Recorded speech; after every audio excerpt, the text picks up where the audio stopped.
Heath streak Zimbabwe के साबिक allrounder और बैट्समैन। अगर उनकी बॉलिंग स्टैट की बात करें तो उन्होंने टेस्ट क्रिकेट में 65 मैचेस में 216 विकेटें ली हैं।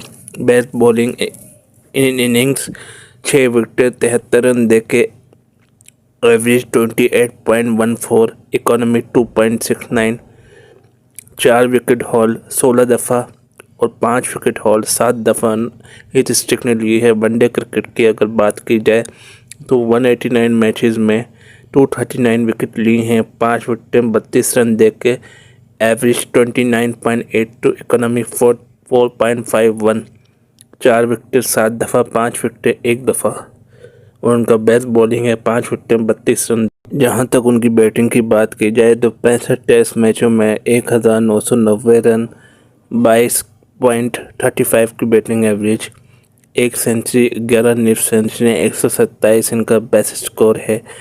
और ओडीआई क्रिकेट में 189 ओडीआई में 2982 रन, 28.28 की एवरेज से 1350, 79 इनका बेस्ट स्कोर है।